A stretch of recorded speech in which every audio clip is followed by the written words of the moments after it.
¿Cuántos todavía están en comunión con el Señor ahora mismo? No lo han perdido por los anuncios, porque eso es parte de nuestra vida también. Déjame orar un momentito. Vamos a cambiar ahora de canal y de concentración. Padre, ahora que nos avecinamos a tu palabra, cambia nuestra orientación. Haznos penetrables, haznos porosos, receptivos, Señor, a tu palabra. Orienta nuestra mente hacia los tesoros que ella encierra. Y creeremos que tu palabra va a ser vida comunicándose a nosotros. No es impartición de información, sino palabra viva y eficaz que va a penetrar en lo hondo de nuestro ser y va a hacer su obra en nuestras vidas. Danos la capacidad para predicarla como si fuera la primera vez ahora también. Y envía tu creatividad, envía tu entusiasmo a cada uno de nosotros. Gracias por este pueblo aquí juntos, buscando tu rostro y tu enseñanza. En el nombre de Jesús. Amén. Gloria a Dios. Buenas cosas que están pasando en la vida de la iglesia. Y yo quiero comenzar hoy una serie de mensajes que tendrá que ver con un concepto que yo creo que muchos de ustedes nunca han escuchado esta idea, pero es algo esencial para una vida exitosa, una vida de poder, una vida que vaya de crecimiento en crecimiento. Y es este concepto que en la psicología moderna se llama resiliencia. Resiliencia. Es un concepto originado aquí mismo en Estados Unidos, de hecho. Y tiene apenas unos 30 años o algo así, pero en los últimos 10, 15 años ha ganado importancia y popularidad. Y aunque es un concepto de origen así psicológico, tiene mucho que decirnos a nosotros. Y la Biblia está llena de ejemplos de resiliencia. Porque la resiliencia es muy parecida a otros conceptos que nosotros tenemos, como la perseverancia, por ejemplo. La flexibilidad, el tesón, la resistencia.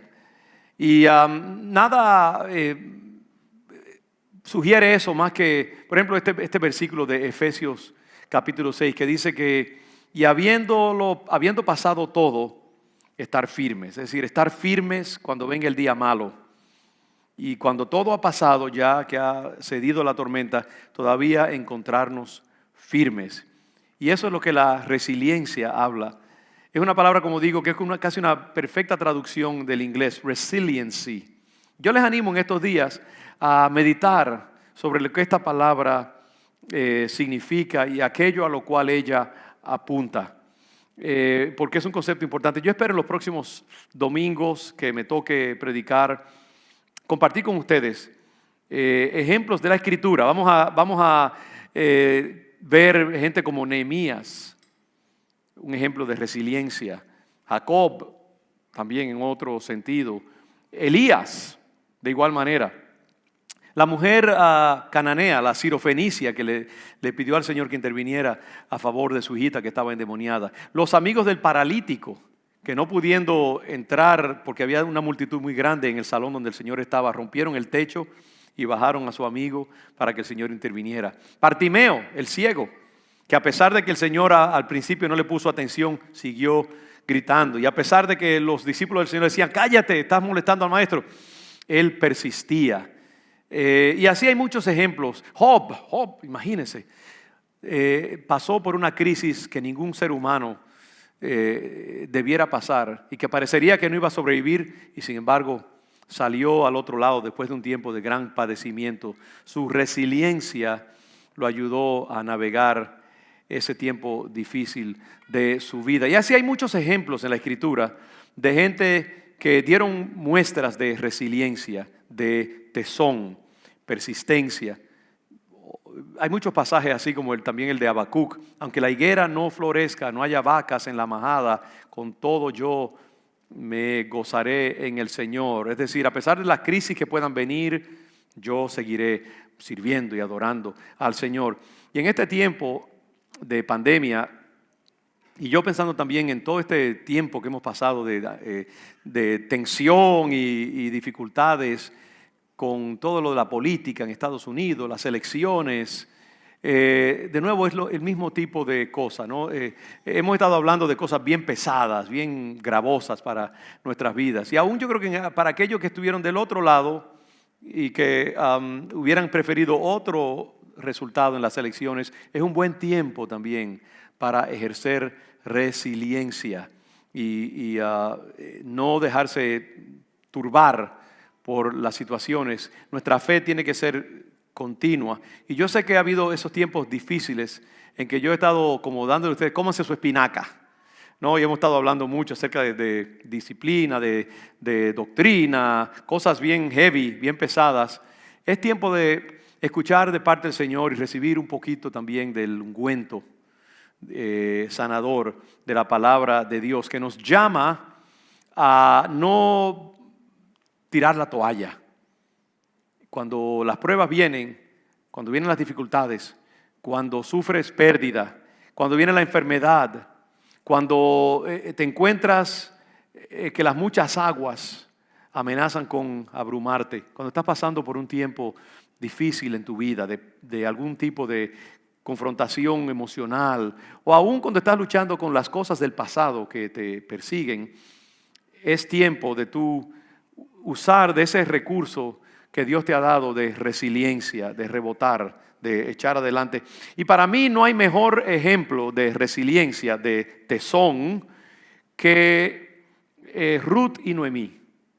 Y por eso yo quiero comenzar esta serie de sermones donde vamos a estar estudiando diferentes pasajes de gente que se encontró en situaciones difíciles y salieron adelante.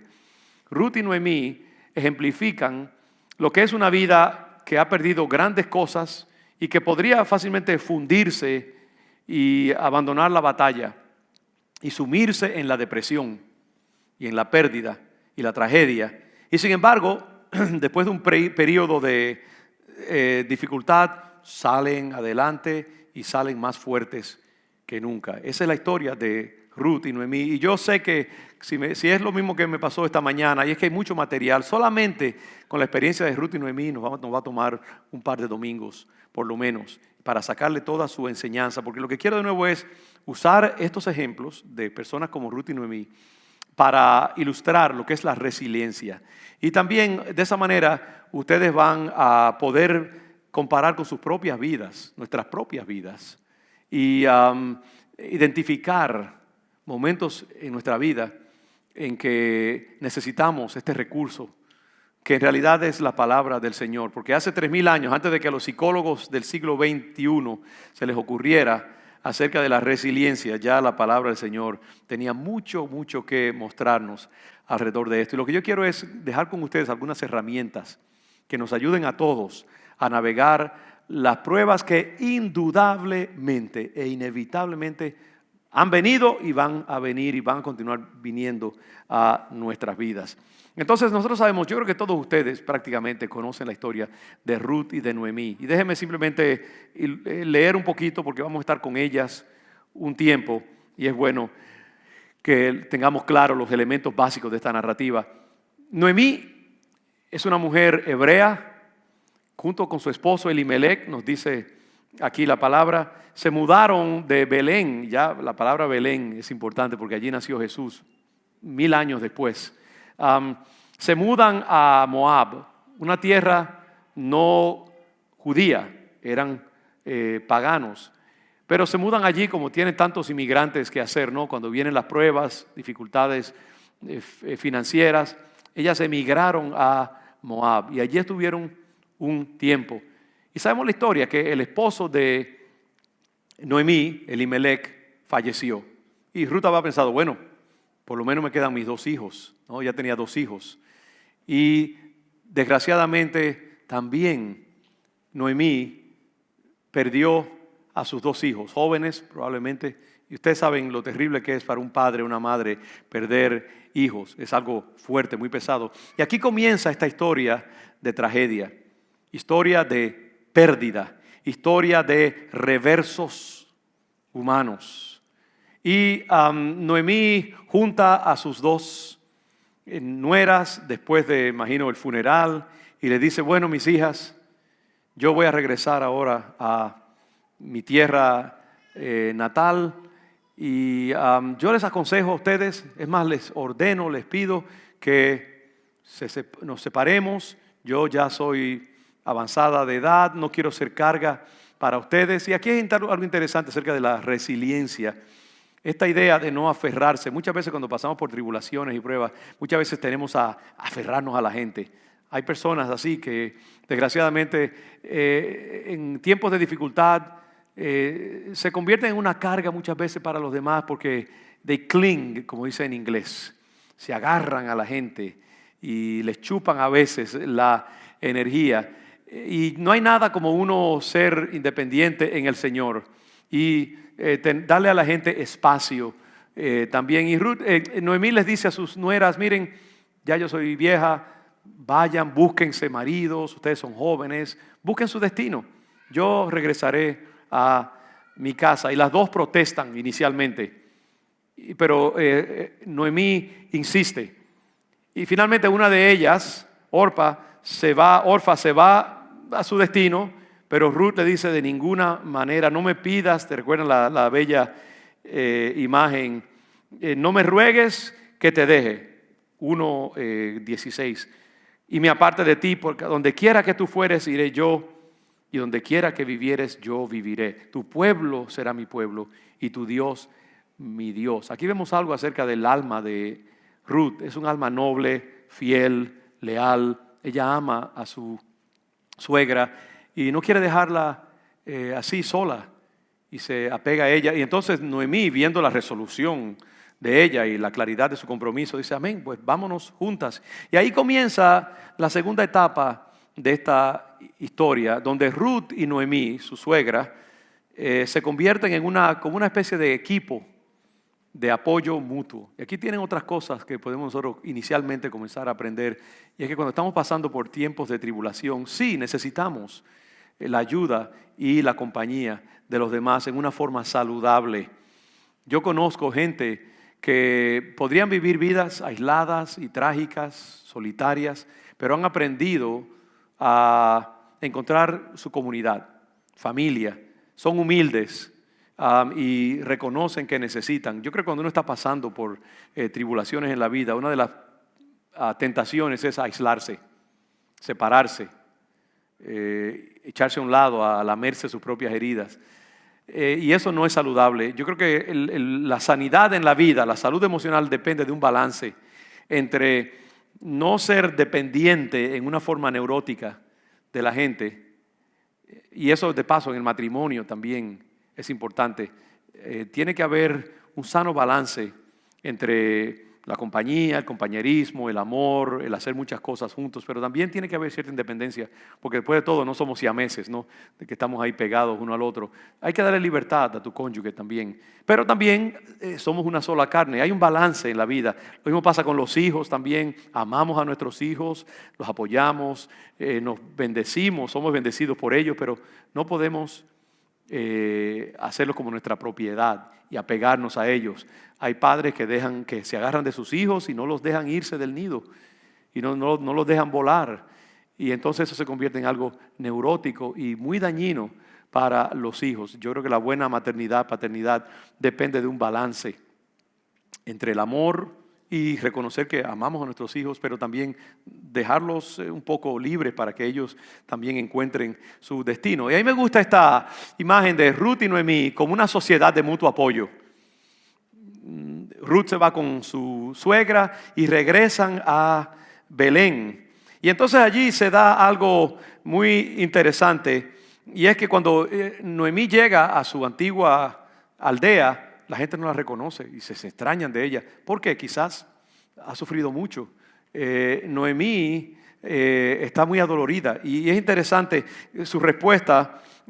Fíjense en el versículo 19 de Ruth 1. Dice que cuando llegaron a Belén, aconteció que habiendo entrado en Belén, toda la ciudad se conmovió por causa de ellas y decían, ¿no es esta Noemí? Claro, ella se fue con un esposo, 2 hijos, un futuro quizás lleno de ilusiones, y regresa sola, regresa adolorida, con las cicatrices quizás en su rostro de todo lo que ella ha perdido. Y miren la respuesta de Noemí, versículo 20.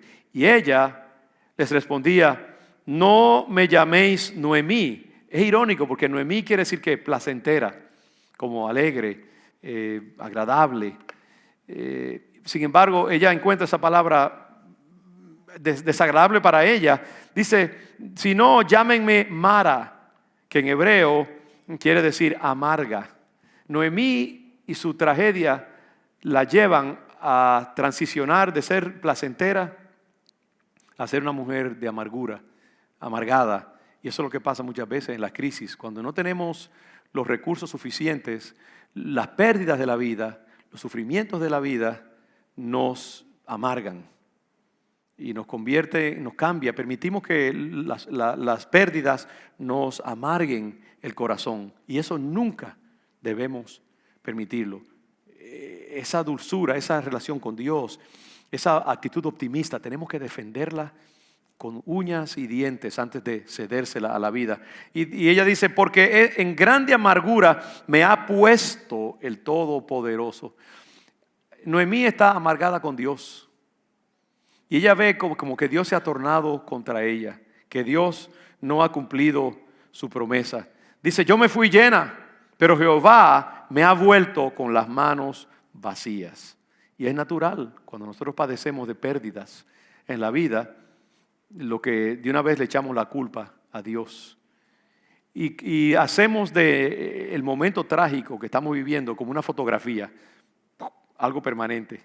Pero a veces no entendemos que no es una fotografía, es un video y que continúa, que vendrán otros momentos. Sí, es bueno reconocer dónde uno está, pero es bueno también saber que la historia sigue, que ese no es el final de nuestra vida, que Dios puede tener otras cosas y que con el tiempo podremos descubrir que lo que parecía algo definitivo y negro y amargo es simplemente el preludio a la bendición que Dios tiene para nosotros. Yo creo que esa idea de ver la vida como un proceso y no como una fotografía es bien importante, porque la vida es un proceso, la vida es dinámica, todo cambia. Lo que parece hoy una fuente de tragedia, mañana a la luz de lo que hemos experimentado puede verse como que verdaderamente era el comienzo de algo maravilloso que Dios tenía para nosotros. Y esa idea de no amargarnos jamás contra Dios prematuramente es muy importante, porque nosotros no sabemos las cosas que hay tras bastidores, lo que Dios está haciendo. Dios trabaja con materiales a veces oscuros. ¿Y qué pintura que valga lo que debe no tiene elementos de oscuridad? Imagínense una pintura que solo fuera todo blanco o todo amarillo, que no tuviera contraste, no tendría interés. Imagínense una sinfonía que no tenga momentos de tensión musical. Sería aburrida. Eso es lo que es la música esta, lo que llaman Muzak, la música que tienen en las oficinas de los dentistas. Todo muy dulce, muy tranquilo, calculado para aquietarnos, pero después de un tiempo se vuelve aburrido. Porque la música necesita contraste, necesita tensión que se resuelve. Lo mismo pasa con una novela, con obras de arte literario. Tienen que tener un villano. Siempre tiene que haber un villano.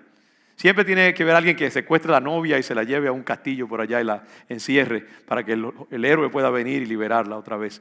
Y eso pasa. Todas las historias necesitan contraste. Y Dios es el artista por excelencia y a Él le encantan los contrastes. Les encantan las tensiones. Cuando uno cree que el monstruo ya ha sido vencido, saca la mano otra vez de la tierra y vuelve otra vez a atacar al protagonista. Eso pasa. Y Dios es así. Dios tiene elementos sombríos. Y Noemí se ha quedado atorada en su dolor y ve a Dios que está en contra de ella. Ya que Jehová ha dado testimonio contra mí y el Todopoderoso me ha afligido. Ve, a pesar de su dolor con Dios, sin embargo, ella reconoce que Él es el Todopoderoso. Hay una tensión en ella, como que está molesta con Dios, pero a la misma vez también reconoce que Él es todopoderoso. Y ahí hay una pequeña señal de alabanza y adoración y reconocimiento también. Hermanos, otra cosa que quiero decirle, cuando nosotros pasamos por tribulaciones en la vida, pérdidas, yo creo que es legítimo muchas veces molestarse con Dios, ¿sabe? A Dios no le molesta, francamente, nuestra molestia. A Dios no le molesta que a veces nosotros hasta nos airemos con Él. Yo creo que cuando las personas experimentan grandes pérdidas, hay que darles tiempo para que echen una perreta, como decimos nosotros, y protesten y hay que ser pacientes con ellos. Es más, yo creo que eso hasta a veces puede ser saludable. Yo le digo a la gente cuando pierde algo, un ser querido, algo así, mira, el luto es legítimo. Llora todo lo que tú necesites. Ahora, hay un llorar que el cristiano ejerce, que es un llorar teñido de esperanza. Es un llorar sabiendo que esto es como un desangramiento de sangre mala, que queremos que se vaya de nosotros para que entonces venga la sangre saludable. Hay lágrimas que tienen que vertirse. Y yo creo que lo peor que uno puede hacer es muchas veces como reprimir el dolor, reprimir el luto, reprimir la ira, la molestia con Dios, porque entonces eso lo que hace es que impide que nosotros seamos sanados. Uno tiene que estar a tono con lo que uno está sintiendo. Yo creo que una de las señales de una persona resiliente, una persona que rebota de sus tragedias y sus pérdidas, es el poder estar a tono con lo que está sintiendo. Reconocer el momento. Los psicólogos hablan mucho acerca de eso, lo que llaman mindfulness. Y cuando usted lee cosas sobre la resiliencia, uno se tropieza siempre con esta idea de que mindfulness quiere decir el estar a tono con lo que uno está sintiendo, estar a tono con lo que uno ha experimentado, estar a tono con sus luchas y sus fallas y todo esto. Es importante porque ese es el punto de partida hacia la recuperación y la sanidad. Pero si uno reprime lo que uno está sintiendo y uno lo llama a otro nombre y lo etiquetea de otra manera, uno está corriendo el riesgo de no pasar por un proceso que es saludable. Reconocer, sí, yo tengo dolor, yo tengo ira, yo estoy experimentando miedo acerca del futuro. Y uno tiene que ponerse a tono con lo que uno siente. Y no, ¿por qué? Porque uno sabe que con la ayuda del Señor uno va a salir de eso y por lo tanto no hay que tenerle miedo a lo que uno siente. Y yo veo que Noemí está en un proceso que hasta cierto punto es saludable, pero nosotros tenemos que tener cuidado de no quedarnos atorados allí. Tenemos que siempre ver que ese es el punto de partida hacia la sanidad y que ese es un proceso que nos llevará. Y cada vez que Dios nos hiere o nos sentimos heridos por Él, tenemos que saber que aunque estemos molestos, vamos a tener que regresar a Él y besarle la mano. ¿Sabes? Pasa todo lo que tú quieras. Pelea con Él. Pero ahí adentro tú dices, no, pero un día yo tengo que besarle la mano a papá. Él me dio un manotazo, pero me tengo que reconciliar con Él. Porque ¿a dónde iremos si solo tú tienes palabra de vida eterna, como dice la palabra, verdad? Sabemos que el Señor es bueno al final de todo. Pero veo esa lucha de Ruth. Y yo creo que una de las cosas en la vida para ser resiliente, para rebotar de la crisis, para salir adelante, es esa idea de estar uno a tono con lo que uno está sintiendo. Entonces sabemos la historia. En el capítulo 2, ellas llegan a Belén. Y después de unos días, me imagino, de recuperarse del viaje, de descansar bien, Ruth decide, hey, hay que hacer algo. Y aquí en el versículo 2 del capítulo 2 dice, y Ruth la moabita dijo a Noemí, te ruego que me dejes ir al campo y recoger espigas en pos de aquel a cuyos ojos hallaré gracia. Y ella le respondió, está bien, ve, hija mía. En otras palabras, ¿qué pasa aquí? Ya Ruth ya regresaron del viaje, se han recuperado, ahora es tiempo, hay que trabajar, hay que hacer algo. No podemos estar todo el tiempo aquí vegetando, ¿no? Y entonces Ruth se propone un plan de ir y conseguir empleo, esencialmente es lo que es. Aunque ella usa un método que es interesante y es que ella va a recoger las espigas que dejan los recogedores. En Israel había esta costumbre para los pobres de que los recogedores profesionales iban, recogían el grano de trigo o de cebada o lo que fuera y no podía recoger cada granito, ¿no? Y se suponía que se dejara algo para que los pobres vinieran detrás y recogieran y pudieran comer ellos. Entonces Ruth emplea esta metodología de ir a un cierto campo y recoger las espigas. Yo creo que aquí hay algo interesante que no se me había ocurrido hasta ahora, hasta este momento mismo que lo estoy diciendo. Y es, a riesgo de adelantarme, y es que una de las cosas yo creo que de la gente que tiene resiliencia es que comienzan donde pueden, son realistas, no son perfeccionistas. El perfeccionismo mata muchas veces. Yo conozco gente que ha perdido trabajo porque son profesionales y pierden el trabajo por la razón que sea. Y usted no lo va a agarrar ni que los maten trabajando en un McDonald's, por ejemplo. o haciendo un trabajo manual, porque no, yo soy el ingeniero tal y tal. Yo fui médico en mi país. Una de las cosas que yo admiro de mis hermanos emigrantes y de muchos de ustedes aquí es que ustedes han venido de sus países, hemos venido de nuestros países y ustedes hacen lo que haya que hacer. Si hay que lavar baños, los lavamos. Si hay que trabajar en un restaurante limpiando platos, lo hacemos porque hay que sobrevivir, hay que echar adelante. Y yo admiro eso de la gente. Y eso pasa en la vida, que muchas veces cuando sufrimos algún tipo de pérdida o algo, tenemos que comenzar con lo que tenemos a la mano. Quizás tú no puedas ir de la terrible tragedia a reírte a carcajadas, hey, pero por lo menos puedes cepillarte los dientes cuando te levantas. Puedes ponerte un poquito de pintalabios si eres mujer, digo. O puedes ponerte un poquito de make-up o vestirte o quitarte las pijamas. Cuando uno está deprimido, lo peor que uno puede hacer es quedarse en pijama todo el día. Quizás tú no puedes cambiar tus sentimientos internos y llegar a la reconciliación total de tus emociones, pero físicamente tú puedes alterar tu apariencia. Puedes abrir las ventanas, quitar las cortinas esas pesadas, quitarte las pantuflas esas y ponerte unos zapatitos bonitos, ¿no? Y salir a caminar un rato. Hay cosas pequeñas que uno puede hacer en el camino hacia la sanidad total. Y me gusta eso de Ruth, que ella no tiene ningún orgullo.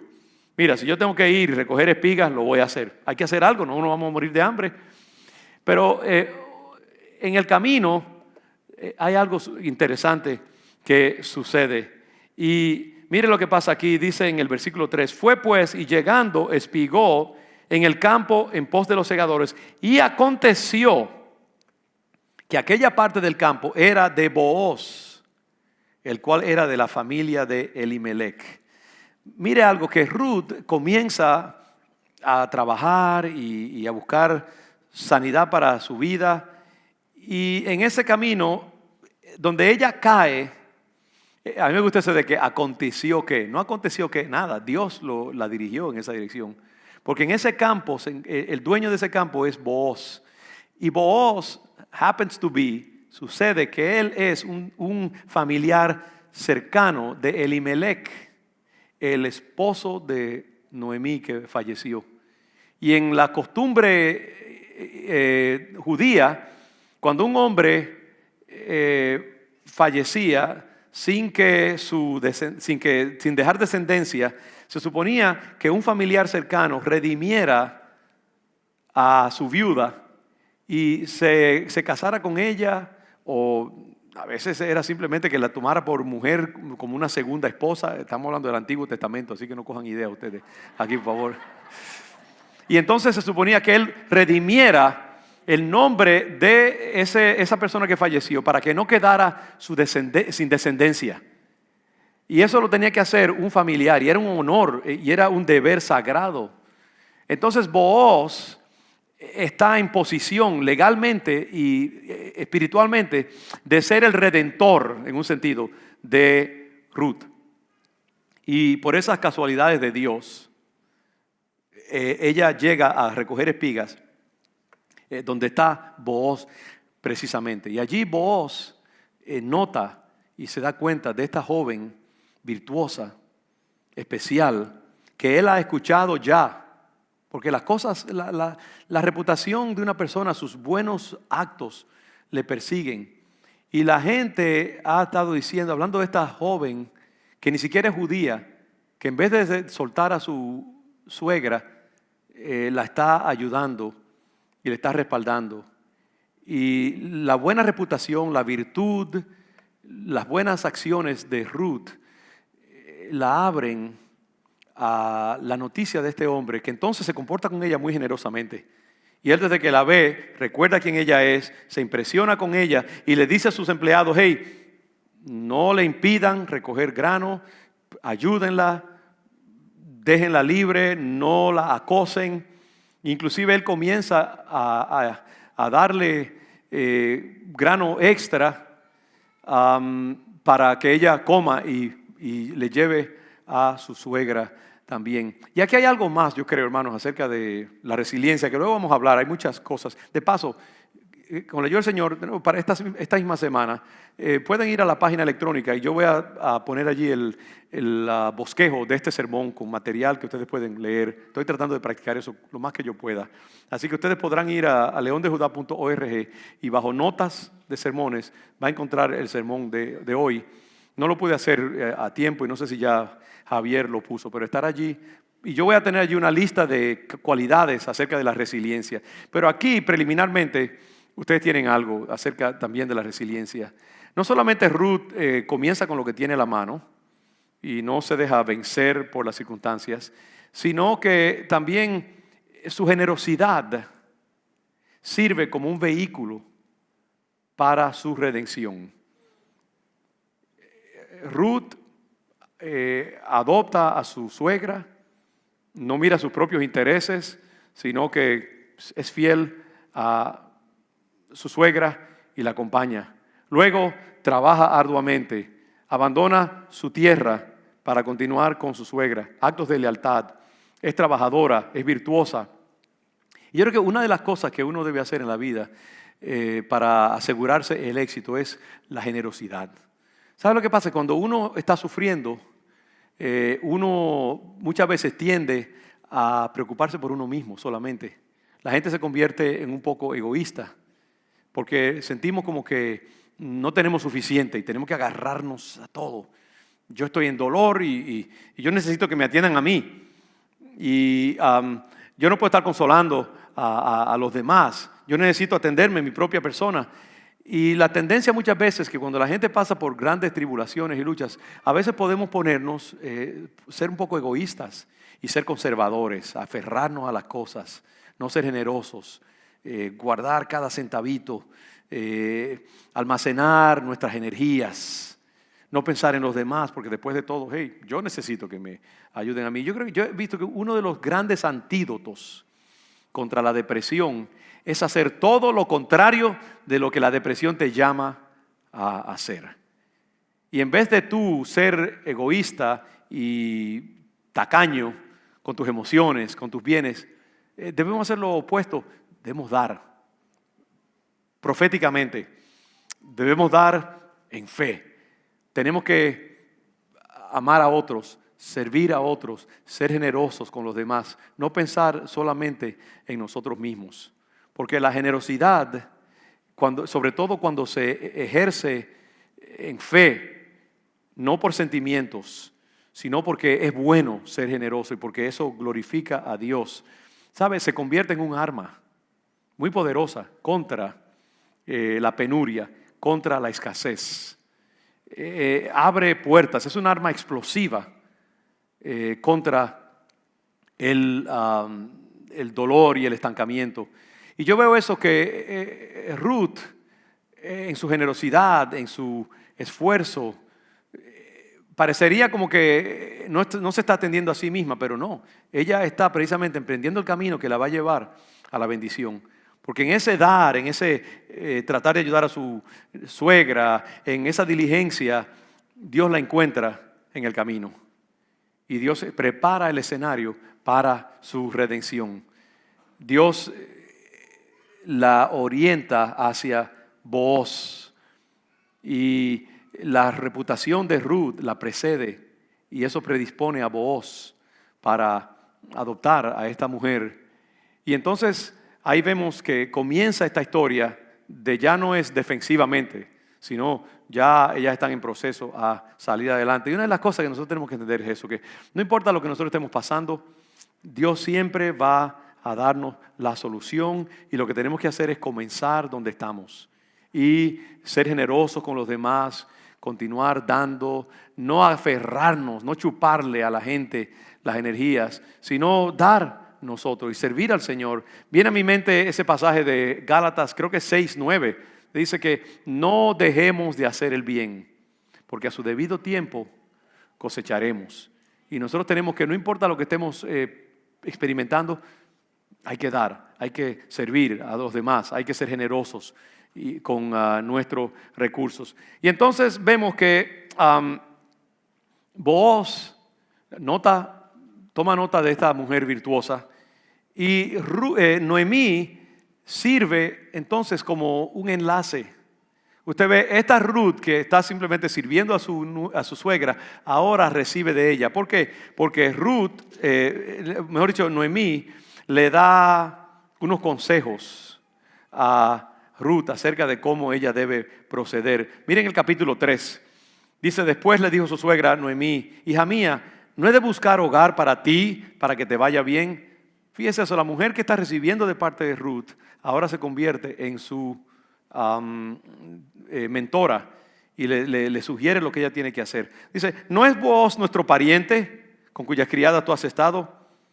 He aquí que él avienta esta noche la parva de la cebada, está cerniendo la cebada de la cáscara. Te lavarás pues y te ungirás y vistiéndote tus vestidos irás a la era. Mas no te darás a conocer al varón hasta que él haya acabado de comer y de beber. Y cuando él se acueste, notarás el lugar donde se acuesta e irás y descubrirás sus pies y te acostarás allí y él te dirá lo que hayas de hacer. Y ella, Ruth, respondió, haré todo lo que tú me mandes. No confundamos las cosas aquí. En esto no hay nada de sensualidad.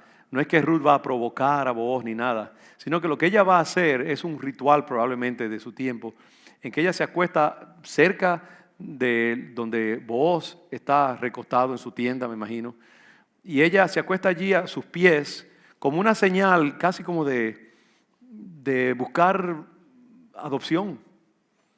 Es como un acto de humildad y de solicitar su endoso más bien y de pedirle humildemente que atienda a su vida y que la adopte y la cubra con su protección y su endoso. Y es lo que entonces Ruth hace.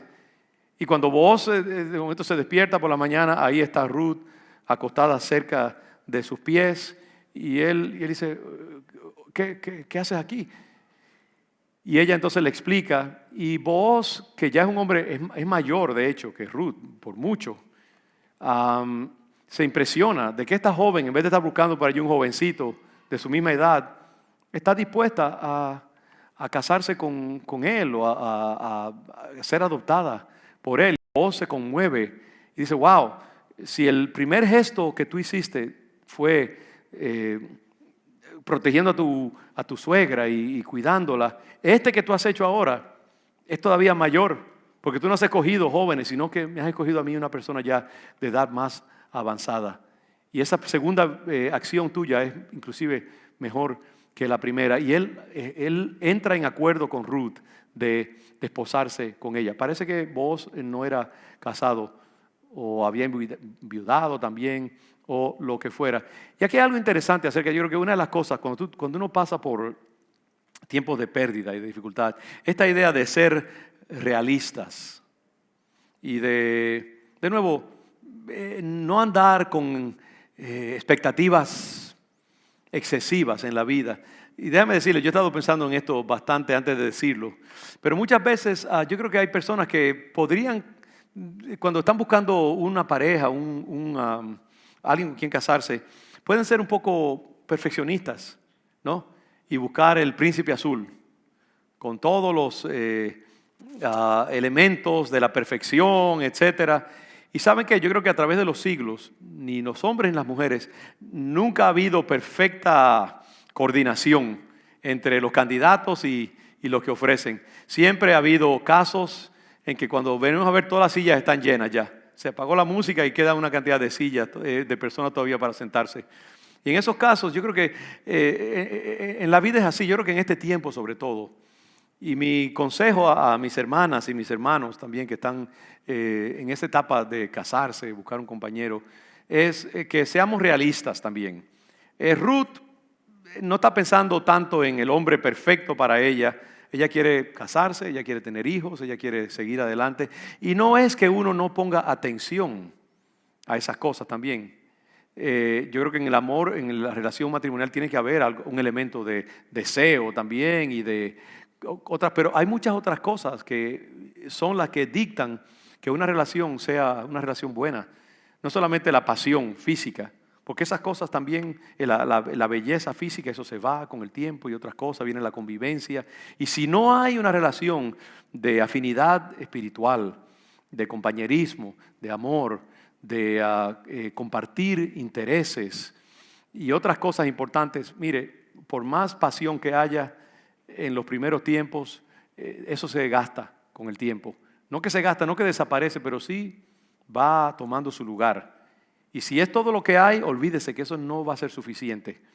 Porque a la larga, después cuando usted ha visto una persona sin make-up y sin su traje de fiesta, es un ser humano. Y será mejor que haya otras cosas de por medio, ¿no? Que haya compañerismo, que haya amistad, que haya intereses compartidos. Lo que quiero decir es que uno tiene que ser realista en la vida. Muchas veces Dios tiene nuestra solución y estamos buscando pajaritos en el aire. Y yo les aconsejo, porque los valores de los hijos de Dios son diferentes a los valores del mundo. El mundo te presenta que tiene que ser esto, que tiene que ser lo otro. Y de nuevo, hay que hacer un balance. No es que tú te olvides tampoco de esos atractivos y esas cosas que son necesarios. Pero yo creo que también hay que tener cuidado. Porque yo creo que vivimos en un mundo donde hay tantas opciones para, digamos, los jóvenes. Que hay una cantidad de jóvenes descontentos en la vida porque están buscando, digamos, la profesión perfecta.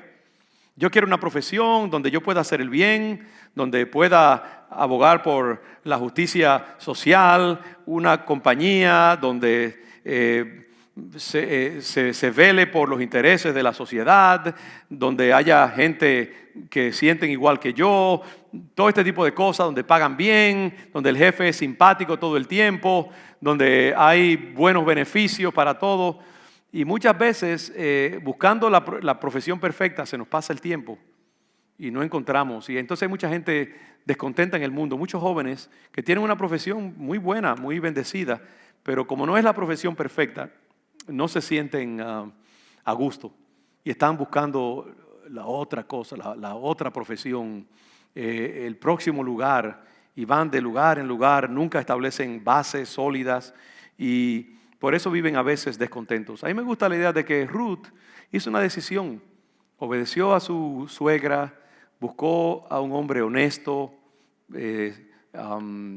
digno, generoso, y esto impresionó a Booz. Y mírenos hoy aquí hablando acerca de Ruth y toda la bendición que ella fue. Yo creo que esas son cosas que ayudan cuando nosotros estamos pasando por dificultades en la vida, de ser realistas también. Mezclar las dos cosas, ¿no?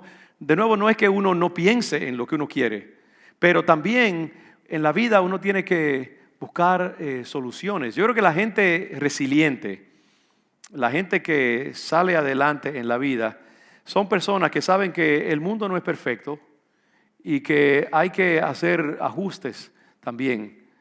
Hay que salir al camino, hay que salir del paso muchas veces. Hay personas, por ejemplo, que, digamos, yo he conocido individuos que, digamos, desgraciadamente experimentan un divorcio.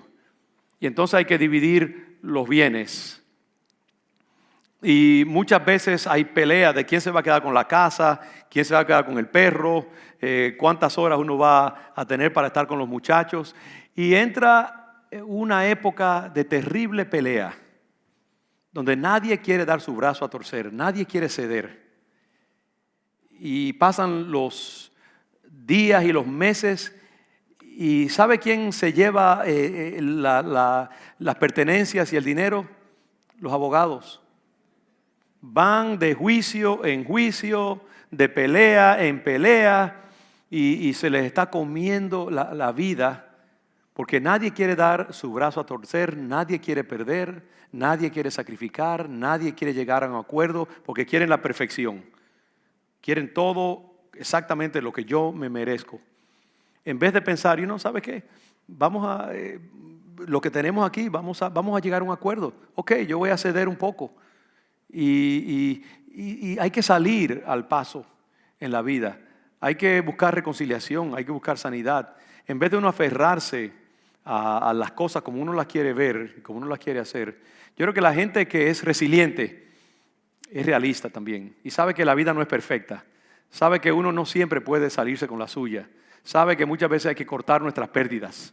Cut your losses. Y hay que encontrar un término medio. Porque si estamos buscando la perfección, no hay tal cosa. En el matrimonio no hay perfección, olvídese.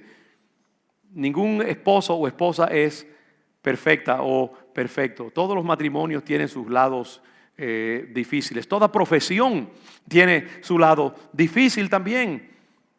Ninguna profesión, a veces uno piensa, un cirujano. Si yo fuera un cirujano, yo estaría feliz. ¿Sabe qué? La cirugía es una plomería glorificada.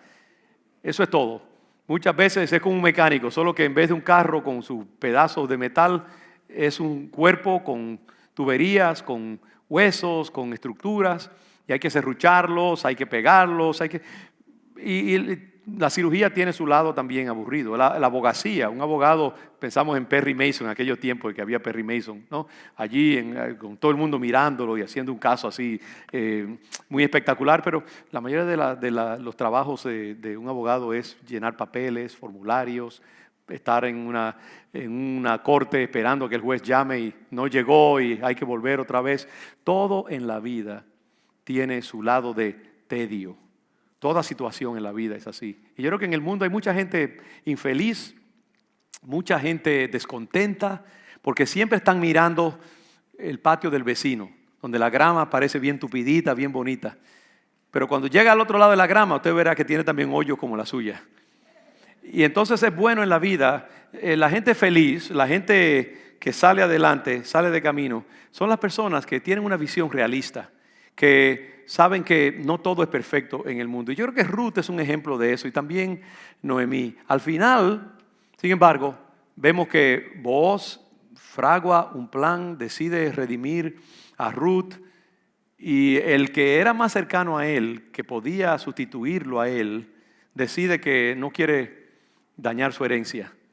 Que si él adopta a Ruth, tiene que hacerla también coheredera de su estate, de sus propiedades. Y él no quiere hacer eso, así que le dice a Booz, no, tú redime. Y algo interesante aquí, que Booz es un hombre de principios. Booz dice, mira, antes que yo, hay una persona que debemos ir a donde él y darle la oportunidad de redimirte, porque él tiene derecho a eso. Booz es un hombre de integridad. Y entonces él pasa por el proceso y finalmente le dice, no, hazlo tú. Y entonces con toda legitimidad pueden unirse y Dios hace el milagro. Ruth, ¿sabe quién es Ruth? Ruth llega a ser bisabuela del rey David. Esta mujer pagana que pertenecía a una tribu que no conocía a Dios, al ser generosa con su suegra, entra al linaje más distinguido de toda la historia. Porque Ruth, al casarse con Booz, engendra un hijo que se convierte en el abuelo del rey David. Y todo comenzando con una historia de tragedia, de pérdida. Yo creo que, hermanos, el Señor nos está invitando en estos tiempos de gran dificultad en la vida, de muchas pruebas, a aprender esta costumbre, aprender este valor de la resiliencia, de que no importa qué estemos pasando en la vida, nosotros podemos salir adelante. El Hijo de Dios sabe que si Dios está con nosotros, nada nos va a vencer, nada podrá prevalecer.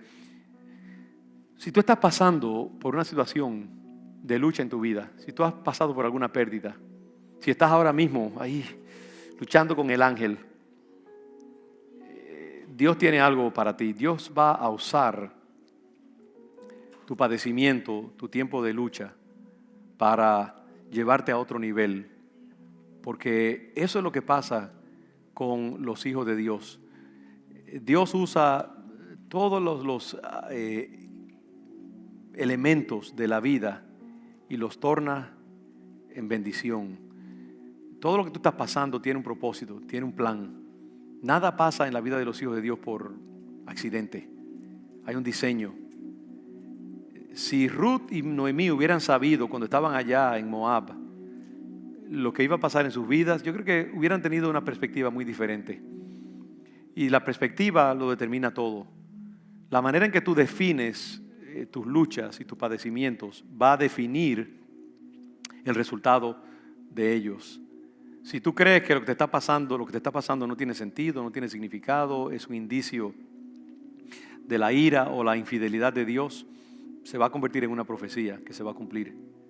Pero si tú confías y crees y confiesas que lo que estás pasando en tu vida es parte de un propósito maravilloso que Dios tiene contigo, de que Dios está hilvanando una historia maravillosa y que no debes darte por vencida o por vencido hasta que tú veas el resultado final.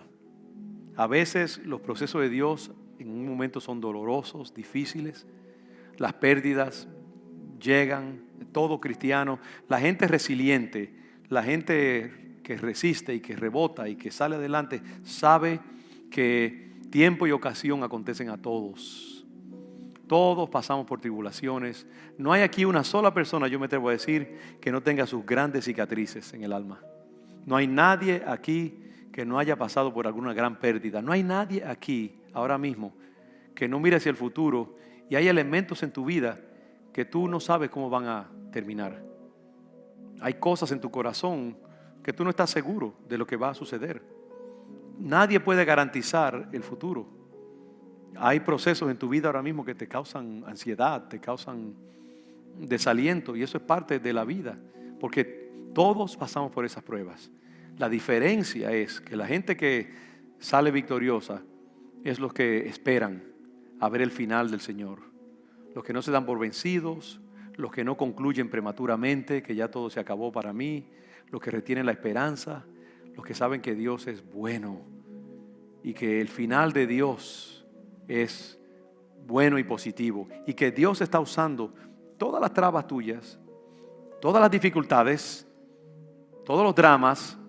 Él los está usando para tejer un hermoso tejido de muchos colores que al final serán tu deleite. Pero no te salgas de la lucha. Confía en el Señor. Lo que parece una fotografía es una película, y la trama continúa, y el final de Dios es bueno para tu vida. Confiésalo, créelo, recíbelo, pelea por ello, persiste, no te amargues con Dios, confiesa bondad, un buen final, mira hacia el futuro con esperanza y reconoce que hay una parte que tú puedes hacer como Ruth y Noemí. Comienza a caminar y confía en que el mar se abrirá delante de ti a medida que tú vas dando un paso delante del otro, detrás del otro. El Señor te va a encontrar como encontró a Ruth y a Noemí en su diligencia. Esa es la palabra del Señor para tu vida. Bajemos nuestras cabezas ahora mismo. Amén. Gloria a Dios. Recibe esa palabra para ti. Yo la declaro como una palabra profética, una semilla que yo voy a declarar sobre tu vida. No importa lo que tú estés pasando, mi hermano, mi hermana. Y le habla a uno que ha pasado por sus propias luchas también. Yo no estoy hablando de mi grandeza. Hay procesos que yo mismo estoy viviendo ahora mismo, que tengo que confiar que Dios tiene el control de ello. Y yo he visto al Señor una y otra vez salir a camino. Y yo te invito a ti también, si te has sentido tentado a tirar la toalla hoy, recógela, aguántala, porque Dios tiene algo maravilloso para ti. Y yo quiero que tú mires hacia tu futuro con gran expectativa. El Dios que ha sido contigo hasta aquí, el Dios que te sacó de grandes aprietos en el pasado, es fiel y poderoso para sacarte una vez más. Y sacarte fuerte, sacarte bendecido, brillando como el sol. El Señor tiene buenas cosas para ti, y todo depende de que tú creas que Él es fiel y que Él tiene un futuro brillante para ti. Y que cuando tú mires un día hacia atrás y veas lo que tú has pasado, no lo verás como esa terrible tragedia que ha cambiado tu nombre a amargo o amarga, sino que Dios quiere que tú retengas tu nombre placentero y que tú puedas decir: Dios es bueno, mi vida es buena, porque yo he encontrado la manera de aceptar mi realidad y saltar de allí a la nueva realidad que Dios tiene para mí. Así que yo declaro sobre tu vida. Triunfo. Y declaro que los materiales que Dios ha puesto en tus manos, aunque son a veces un poco sombríos, pero son los mejores. Y son los que van a hacer de tu obra, de tu vida, una obra de arte. Una obra maravillosa de contrastes, de textura, de colores hermosos y diferentes. Dios tiene una bella épica para ti. Una narrativa maravillosa. Y eso incluye momentos de dolor y de aparente fracaso. Pero al final Dios te va a bendecir y te va a dar los anhelos de tu corazón. Y Padre, es lo que yo declaro sobre mis hermanos y mis hermanas hoy. En una tarde de invierno como esta, declaramos que la primavera ha venido antes y vendrá otra vez. Que podremos celebrar de nuevo, podremos salir libres. Esta pandemia no es el final.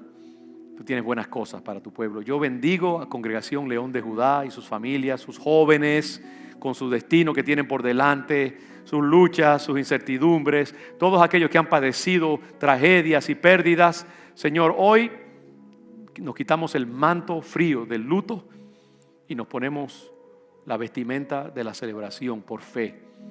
Y declaramos que tú eres bueno. Y nuestras pérdidas las ponemos a un lado. Y miramos más bien las cosas bellas y buenas que tú tienes para nosotros. Y te damos gracias porque tú eres fiel. En el nombre de Jesús, el pueblo de Dios dice, amén. Hermanos, prepárense porque vienen buenas cosas para nuestra iglesia, nuestra familia y para ti también. Dios te bendiga.